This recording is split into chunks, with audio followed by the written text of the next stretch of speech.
today we will be discussing the basics of literature search. Okay, and how do we do literature search, and why do we do literature search, right? So in research, whenever you plan a question, you need to do literature search before you finalize the research question. I hope you know the basics of research questions. How many types of research questions are there? 3, right? What are they? Descriptive question, associational question, and causal question. So what is a descriptive question? Descriptive means you describe the status of something as such, right? You describe it.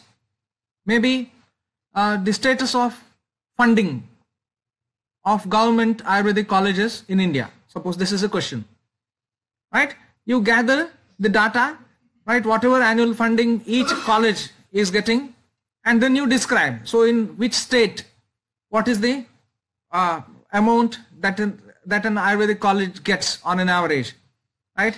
Or maybe if it is more in centrally funded institutions, or if it is, less in state funded colleges, and so on. Coming to associational question.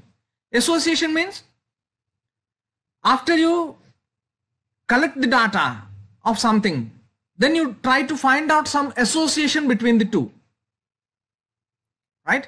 Recently there was a study saying that those who drink coffee, they tend to live longer.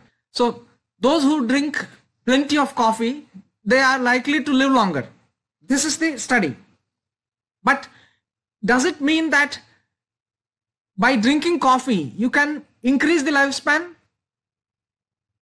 No. This is only association, right? So they looked at people who live longer and they looked at their habits. Maybe they might have found that yes, drinking coffee was something which was very common. But it might have to do with something else also. We don't know. Maybe only rich could afford coffee. Who knows? Maybe it was the socio-economic status which determined longevity. We don't know that. By simply saying that, yes, drinking more coffee is associated with longevity, doesn't mean that by drinking coffee you can increase your lifespan. Got it? So association, right? Right? So in associational questions and in descriptive questions, usually what we do is we do either surveys, right? Surveys or cross-sectional studies, right? At one point of time, we gather some data and then we describe it, or at the most we try to find out some association between two parameters or two variables, right? Academic performance, is it related or is it associated with the rural background or urban background, whatever. So to address the descriptive and associational questions, we always go for observational studies, right? But when we go for causal question, when we take up causal question means there is some cause and effect relationship. We are exploring some cause and effect relationship, right? For example, is Amuvatari Ras more effective in treating rheumatoid arthritis than methotrexate? So this is directly exploring the cause and effect kind of relationship, right? So you introduce some intervention and you see the effect. Whenever you introduce some intervention and when you look at the effect, and if you analyze that yes, this intervention led to this effect, or this intervention did not lead to this effect, right? So to understand or to explore such questions, you need to plan some experiments, right? Always causal questions need experimental studies. Now, suppose you have finalized the research question, right? Now you need to look at the literature. What does the literature say? Of course, without doing literature search, you cannot finalize the research question. This is first and foremost thing that you should understand. You have got a preliminary question, maybe rough question, then you start doing literature search. What else has been done in this particular question with regards to this question? What other people have done? What are the other literature available, right? Effect of this particular intervention in this particular disease. So what are the studies that are available? What other people have done? Or before that, what Charaka says about this? What Sushruta says about this? Yes? So how do you do that search? Suppose you want to search for maybe Guduchi in Charaka Samhita. So you need to, you are interested in knowing the instances where Guduchi has been mentioned in Charaka Samhita. How do you search? See, National Institute of Indian Medical Heritage,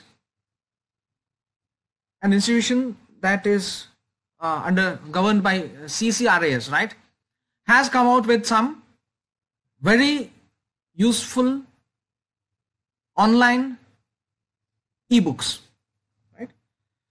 So, see, this is Charaka Samhita, Sushruta Samhita, Madhava Nidana, E-Nighantu, and so on, right? So, I'll demonstrate one instance of Charaka Samhita, right? Suppose if I have typed Guduchi, so only one result I am getting. Why?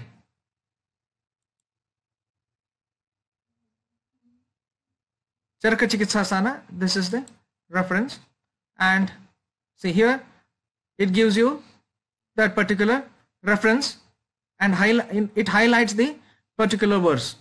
But why do I get only one reference? Maybe I will have to use Guduchi, not Guduchi. See, simply by making the last letter capital, I have been able to retrieve 42 references from Charaka Samhita, where there is a usage of Guduchi, right? And 19 references from Vyakhya, commentary.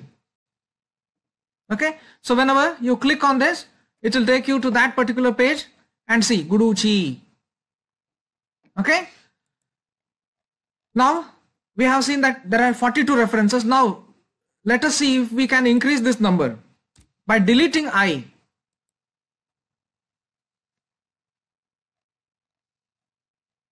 See, 58. Why is that so? Because there are several instances where, see, it is E undergoes Sandhi, maybe Guduchyadi. In such cases, you won't get Guduchyadi if you search for Guduchi or Guduchi, right? So better always, see, these are some small tips which are extremely helpful for you to do literature search. So if a word ends with the vowel, you eliminate the vowel, then you get the maximum number of references. Okay? See, Amrita, I have typed Amrita, and how many results I have got? 13 in Charaka, I mean Sushruta, and 11 in Vyakhya or commentary. Now let me delete the last letter because it is also a vowel, right? See, can you see the difference?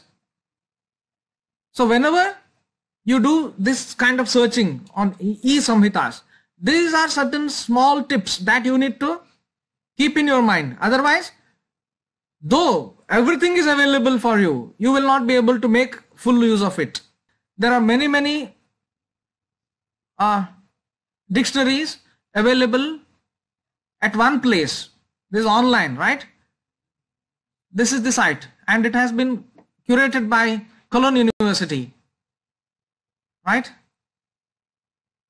Institute of Indology and Tamil Studies, Cologne University, right?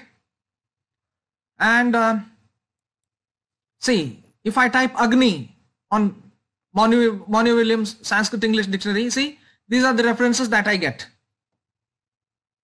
Okay, and if you want to go to the actual printed page, okay, that also is available. You can go to the Monier-Williams dictionary. I mean, it will download, that particular page will download, and you will be able to see the entire page as it is. Okay, so there are several other dictionaries which you can go through, right? If you take down this link, note down this link, then you will be able to get access to many such dictionaries. Okay. Then third thing that you need to do is to look at the other PhD and MD thesis works that have been carried out on the particular topic in several other colleges in India, especially Ayurvedic colleges. Right? So this is one good collection, right? Researches in Ayurveda, online directory of PG and PhD titles. It gives you access to more than 20,000 titles, 20,000 thesis titles you are able to get. The next level of literature. See, literature is also of several levels. Often it is classified under evidence pyramid. It is called evidence pyramid. Evidence pyramid means as you go upwards from the base, right, the evidence becomes more and more credible.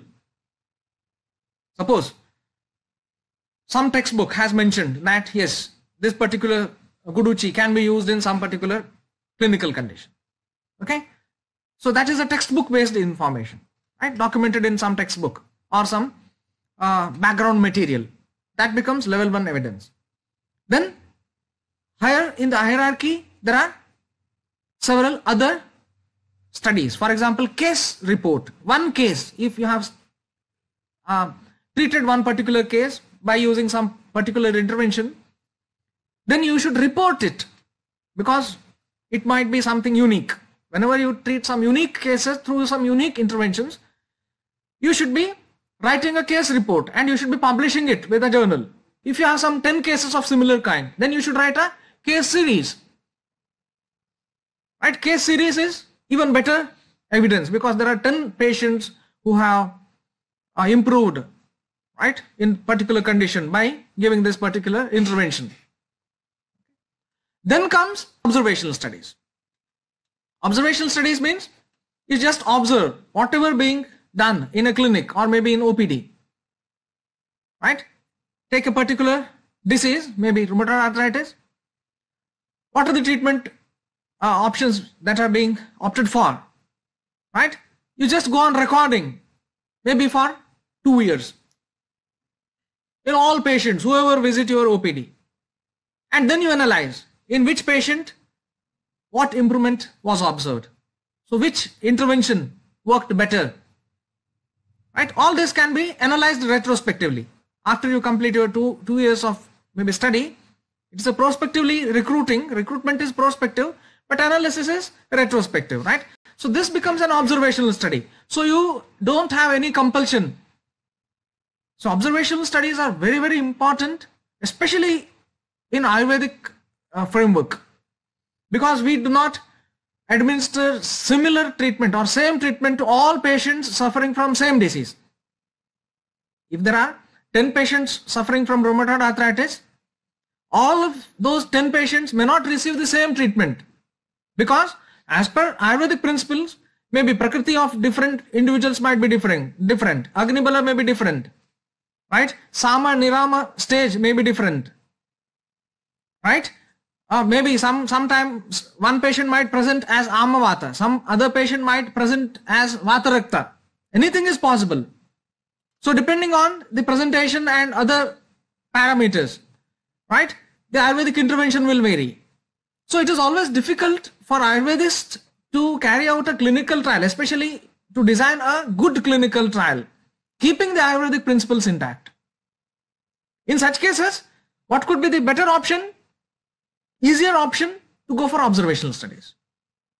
Go on recording what is happening in different patients of same disease when different interventions are given.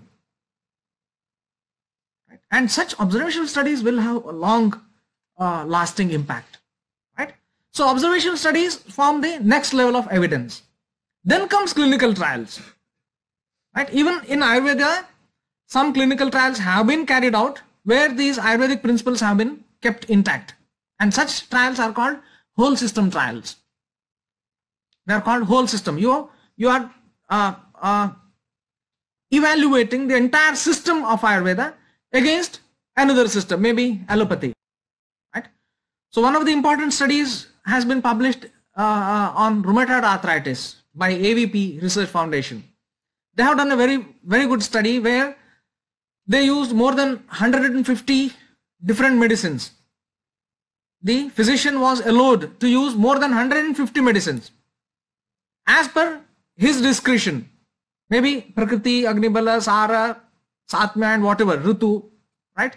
So he prescribed those medicines to the patients who were suffering from rheumatoid arthritis.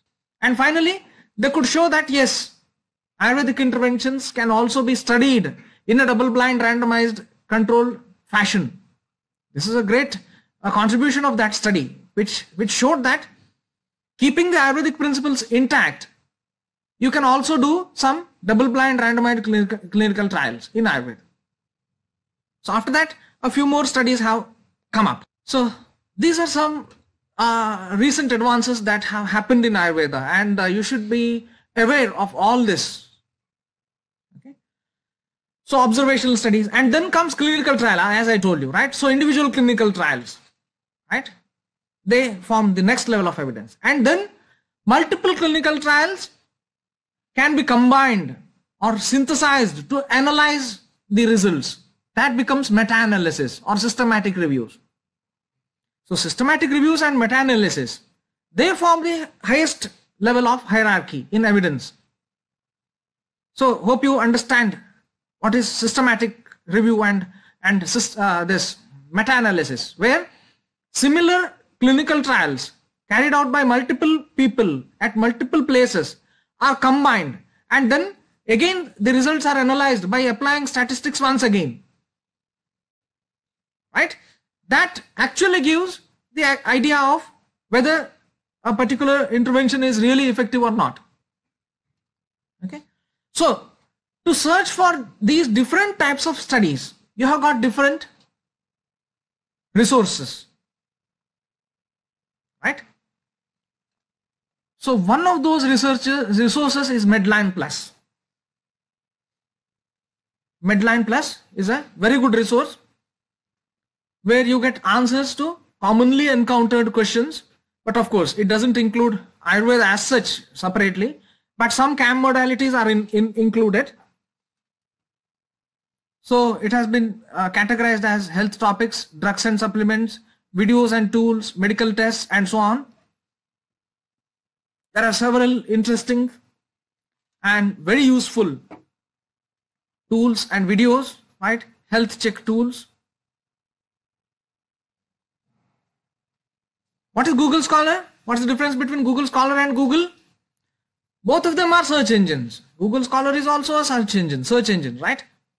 It will give you the results based on your keywords that you have searched for. Okay.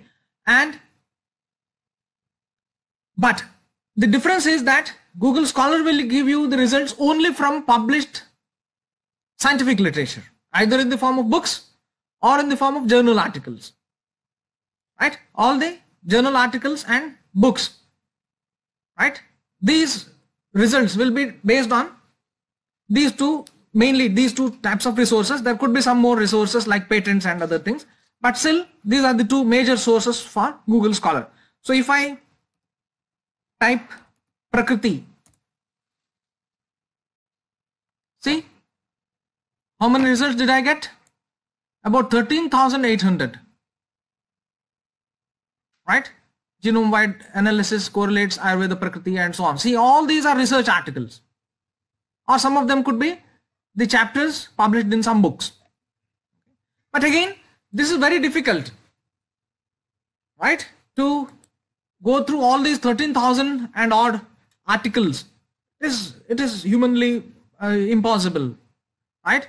So what you can do is you can combine 2 or 3 words, maybe Prakriti and Ayurveda. Because see, Google Scholar will give you the results not only related to medical literature, it will give you the literature related to even Sankhya, Samskrita, physics, geography, everything. Wherever the term that you are searching for appears, it will be listed here. It doesn't discriminate between the streams of different sciences. Okay, so now you have refined the search, right? 4,500 and odd, but still this is a huge number. Now if you want particular reference, it is very difficult to find out of this 4,500 results.